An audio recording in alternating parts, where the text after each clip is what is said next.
It's Mike Unleashed on the BetRivers Network. Oh, it's time for Mike Unleashed. Thanks to Larry Boa, by the way. You know, several years ago, I don't know if people remember, I had back surgery. And so, it was 2-3 years down the road. And I wanted to get back to playing baseball again. So, and one of my main goals in life was to have Larry Boa hit me some fungo ground balls because he works with infielders all the time with Bobby Dickerson in that short field at spring training by the ballpark right there, adjacent to where they play baseball. So I bugged him enough. I brought my glove down there, brought my spikes, and I wanted him to hit some ground balls with me. Now, this is the first time I was doing it since back surgery, but I was feeling pretty good, feeling pretty spry. Boa wore my ass out. He hit rocket ground balls to me. You know, those major league grounders that get, are about a foot off the ground and they skitter to you. And he just wanted to beat my ass up, and he did. And then afterwards, he bragged about it. He went to the clubhouse. He goes, "I wore Missanelli's ass out." He's a classy guy, too. He's the greatest. He really is. Mike Unleashed. Yeah, time for Mike Unleashed. A little Flyers talk. We never really get into the Flyers much, but Wayne Simmonds is going to sign a one-day contract with the Flyers and retire as a Flyer. Wayne Simmonds, first of all, Darren, I want you to spell Simmonds. It's Simmons. There's a D in there? Incorrect. It's Simmonds. What kind of a Flyer fan are you that you didn't know that had a D in it? All right. Anyway, he was the quintessential Flyer. You ask anybody, he was the guy who was tough, who could score a little bit, but would not take quarter and not give quarter. He was always willing to get to a scrap. He'd always go to a quarter, always hit somebody. The quintessential Flyer. Everybody loved Wayne Simmonds, the Wayne train. They loved his style of play. So he's one of the most popular Flyers, definitely. And so it's nice that he retires as a Flyer. Congratulations to Wayne Simmonds. He got beat up as a Flyer. I mean, this is where he started with the Kings, came over here, and he was traded for, Darren? Is that the Mike Richard trade? That's correct. Hey, I'm a big Flyers fan. Mike Richards goes to the Kings. Wayne Simmonds comes here, and he blood dripped out of this guy when he played here. He gave every ounce that he had, and when he went to other teams, he was just a shell of what he was because he had just played his butt off here and banged around and just beat up his body as a Philadelphia Flyer. So congratulations to Wayne Simmonds, who retires as a Flyer. All right, it's time for some March Madness analysis. And so much has been made of the teams that got hosed, including mostly the Big East. And we're going to get to a topic that involves the NIT because a lot of these teams that thought they got hosed for the NCAA tournament have bailed out of the NIT. It was beneath them, and I have some thoughts on that as well. But let's start with the teams that got hosted. So the Big East only gets 3 teams. Now, on the surface, that seems like a Rob job because you look at other conferences like the Mountain West got 6 teams in it. Big East is the Big East. That's pretty good, still pretty good conference. They have at least 5 good teams. Seton Hall got hosed. St. John's got hosed, so they didn't get in.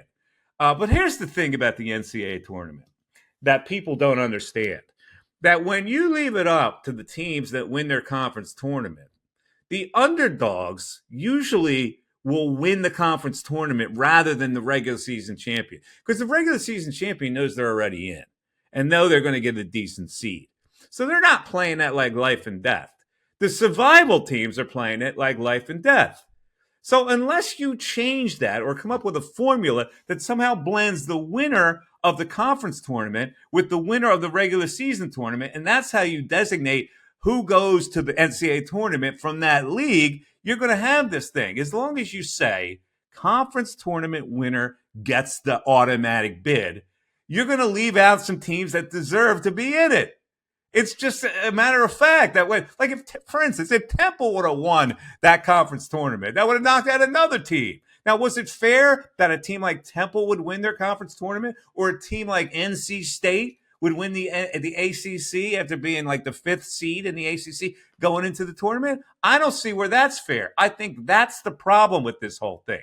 You're going to nose out teams that deserve to be in the NCAA tournament because other schools that won their conference tournament unjustifiably get into the tournament. That's the problem. It's not the committee that's trying to hose a team. It's that we got these 4 teams that we didn't expect to have in. They have to get a slot. So 4 other teams who are probably deserving, like maybe Pitt from the ACC, unfortunately they have to go. And then what happens is that everybody piles on the NCAA committee because, how could you not leave that team? Indiana State, they belong. Well, Indiana State is one of these teams that conference was won by a team. Indiana State wins the tournament they're in. It's a weak conference. You got to take care of business. So all these ranking systems that they have, these numbers, the NET, the Kempo, all these things that they take into consideration, they're legit analytics.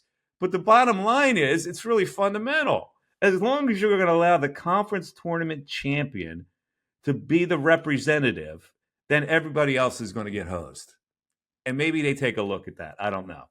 But let's go over some first round lines, and then we'll get into the NIT in a little bit. Because I have my slate right here. I have already filled out my bracket, which everybody does at this time of the year. And I went over the BetRivers lines. I'm not including tonight's game. I don't pay attention to the tournament until Thursday. So these little play-in games I couldn't care less about, and you can't put a line on these play-in winners or who they're playing an opponent. You can't put that line in yet because you don't know who the winner is going to be. So let's start in the East. If you're looking at the bracket, it's the left side of the bracket up top. So UConn is the number 1 seed in the whole tournament. A lot of people think they got hosed, that they're the top seed in the whole tournament. The competition in this region is pretty stiff for them. They're a 26.5-point favorite over Stetson. Florida Atlantic, -2.5 against Northwestern. Now, Florida Atlantic lost in their tournament. They're going to blast Northwestern. I love the -2.5 with FAU in that situation. San Diego State's -7 against UAB. Auburn -12.5 over Yale. BYU 9.5 over the surprising Dukes of Duquesne, who haven't been in the NCAA tournament in 59 years or something like that. Illinois -12 against Morehead State. That's named after Agnes Moorehead, who was Samantha's mother on Bewitched. Drake is -1.5 at Washington State. Iowa State -16, South Dakota State. Michigan State is a 1-point favorite over Mississippi State. That's that Tom Izzo love. I don't buy it. I'm taking Mississippi State. St. Mary's 5.5 over Grand Canyon University. A lot of people like Grand Canyon. I don't know. Watch that game. St. Mary's a pretty solid team. Alabama -9.5 over Charleston. New Mexico is -2 with Richard Pitino. Rick's son coaches New Mexico. And there's a couple of high-profile NBA players' sons that play for that team. They're a favorite over Clemson. I like the Lobos in that game. Baylor -14 over Colgate. Nevada -1 over Dayton. Arizona is a 21-point choice over Long Beach State. Let's go to the top now on the right side of the bracket. Houston, 24.5 over Longwood.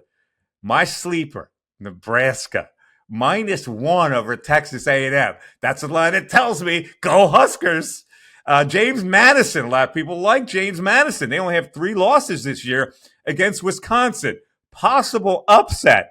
JMU, 5.5 underdog. Could be outright for the Dukes of James Madison. Duke is -11 over Vermont. Texas Tech -5 over NC State. Kentucky 13.5 over Oakland. Marquette is -14 over Western Kentucky. TCU, I like that team, -3.5 over Utah State. Gonzaga -6.5 over McNeese. Watch out. The Nieces could pull the upset over the Zags. Kansas -7, Samford. South Carolina -1.5, Oregon. Creighton -12.5 over Akron. That's a lock. And Tennessee -21 over St. Peter's. So they're your first in lines, and you already know who I think could be the upsets. And there's always going to be upsets in the first round. So it's up to you. You look at these lines. To me, when you look at here's the key for me. A higher seeded team that is not the favorite. I always look at that. And in the case that, like, New Mexico is an 11 seed against Clemson, they're a 6. New Mexico is the favorite team. While the old man's yelling, the kid's going, hey, Dad, I'm in the NCAA tournament. Bye-bye. You had to go to the NIT, and you didn't want to go. which leads to our next discussion. There's a lot of people that are on both sides of this issue. Now that you have the transfer portal and you have your recruiting that's really necessary this early in the season, the teams that got snubbed can get what we call the red ass. And they can be really upset about not getting in the main tournament. And they're right to be upset because here's the bottom line, folks. Nobody cares about the NIT, and the NIT should be disbanded.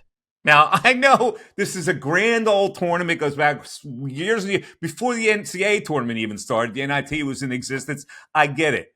Nobody cares about the NIT. It is a second-rate tournament of teams that basically were kind of losers, and then they get to play on. But here's the other thing. If you get selected to be in the NIT, you shouldn't turn it down. That, to me, is embarrassing. I've got my problems with the NIT existing in the first place. Since it exists, and you, for whatever reason, didn't get in the NCAA tournament, and it wasn't because they didn't like the color of your uniforms, you didn't get in there for a reason, then you should keep playing for the kids' sake. But the other side of that is abandon the NIT. If you don't get in the NCAA tournament, everybody just watches the NCAA tournament anyway. That's all we care about. There's no NIT bracket that we play. So let those kids, instead of continuing their season in the NIT, just get rid of the NIT and let them be kids again. Let them go back to college, whatever they do in college. If you're going to class, fine. If you're not going to class, you want to screw off for the rest of the term, then do that too. All right? That's my 2 cents on the NIT. All right, let's move on to a new podcast. I believe The Athletic is sponsoring this. I'm not sure, but it's JJ Redick, who already has a podcast. The old man in the 3. I don't know if he's going to abandon that now, but he has now joined forces with LeBron James to do a podcast. And in the first episode, they got really technical. This is where JJ Redick annoys me. And now that he's a media guy, he goes on shows like First Take. He wants to be Mr. Cerebral. He only wants to talk about the technical part of basketball. And he loathes the fact that we actually have some kind of a sports talk conversation. So in the first episode, these guys are breaking down play out of bounds plays and blah. And that might be interesting for like 5 minutes. It might be interesting for like one show. You mean to tell me you're going to get a mainstream audience that tunes in every week to hear you and LeBron break down specific actions in basketball? Yeah, all right, maybe it works. I don't know. Maybe people are interested. I would say that a very distinct minority would be interested in that. It's like when I went to Sports Talk Radio, we all thought that the audience would be interested in the technical part of how much we knew about sports. And what we found out is that we have to entertain a listening audience. And to entertain a listening audience, you have to have conversation that doesn't go overboard with your X and O analysis. And JJ Redick, evidently, who, I don't know, maybe he invented the whole concept of talk radio and podcast radio. Maybe he knows better. I give that show, I don't know, 3 months before they have to bring in like a host and steer the show or whatever. All right. Last bit of business. Yeah, that host will be, by the way, Maverick Carter before you know it. Yeah, Maverick will get his way. He'll worm his way in. Like the barbershop. Yeah. The last item on Mike Unleashed is about DeAndre Ayton, the center for the Portland Trailblazers, formerly of the Phoenix Suns. DeAndre Ayton is on a heater right now. He's playing very well. Probably the best basketball he's played in his career for the Portland Trailblazers. He revealed that one of the reasons for his increased performance is that he finally stopped sleeping on an airbed. That's right, folks. DeAndre Ayton was sleeping on an airbed for the last couple of years in his apartment. I assume because he was too lazy to change the sheets. Like I have no idea why you wouldn't have a guy who makes $30 million a year can buy the smartest mattress on earth and have a restful night's sleep. And he was sleeping on an air mattress. This is the same guy who couldn't get to the arena because there was ice and he couldn't get out of his neighborhood. There's something wrong with DeAndre Ayton. I got news for you. It is just something. I hear these stories and I go, if I made $30 million, I'd have a bed that walked itself out of my front door to my car. And when I got out of the car, it would engulf me and swath me in cloth and take me back upstairs and lay me down like the baby Jesus in a manger. Mike, if you're an athlete particularly, if you're an athlete particularly, sleep is the most important thing in the world to you. How does he not care? Honestly, after your house, your mattress is the most important purchase. I assume this guy is a lazy guy. Maybe he doesn't have a housekeeper. That goes beyond lazy. Hard to believe that a guy like that wouldn't have a housekeeper. I think he's not but bright. I guess it was too much of a bother for him to set up a bed or to put sheets on a bed. I don't know. I can't figure it out. But that does it for Mike Unleashed for today. Now, Darren, did you have a final thought today? Well, you kind of had a final thought, didn't you? We have Jake Tapper on later this week. I thought it'd be a didn't you have a final thought about something?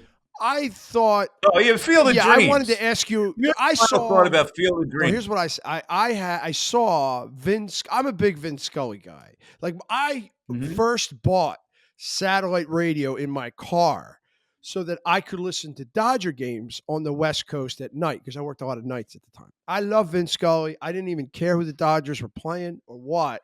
I just loved his patter. He had a patter every game. First at bat, he's going to talk about his second bat, he talks about the first at bat. Anyway, I love Vince Scully, the greatest voice in the history of baseball. So I heard him read the monologue from Field of Dreams. I thought we should probably end the show with that. And you had 3 words.